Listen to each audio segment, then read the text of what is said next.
Братецот Жбун. Еднаш, не се знае зошто, се скарале мајмунот и јагуарот. Од тогаш јагуарот постојано се подготвувал за физичка пресметка со мајмунот, но овој никако не му излегувал пред очи. Тогаш завладеала и голема суша и пресушиле сите потоци и реки.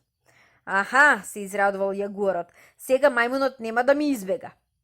Тој се упати кон единствениот поток во кој водата не беше сосем пресушена, таму сега се собираа сите животни да пијат вода. Се скри во близината и почна да го чека мајмунот. Мајмунот дојде да се напие вода и за чудо големо, одвај успеа да се спаси од јагуаровите канџи. Тој смртно се исплаши и почна да размислува како да се спаси од јагуарот. Одеднаш забележа дека се приближува еден селанец кој во својата кола вози тикви полни со мед.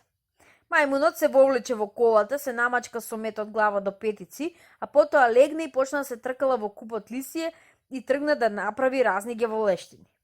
Наброгу, меѓу животните се расчу дека во шумата се појавила некаква нова зверка, што се вика братецот Жбун. За тоа време мајмунот се изнапи вода без никој да го вознемирува. Јагуарот само го праша кој е, а мајмунот му одговори: Братецот Жбун, јас сум братецот Жбун. Со вода сум полн, полн сум секој час, од потокот бистар. На брагу на мајмунот, заедно со листовите, му испадна и сите влакна што ги имаше по телото. Кога дојде тој да се напие вода, животните пак го прашаа која, тој им одговори: Големиот Жбун сум јас, големиот Жбун сум јас, со вода сум полн, полн сум секој час.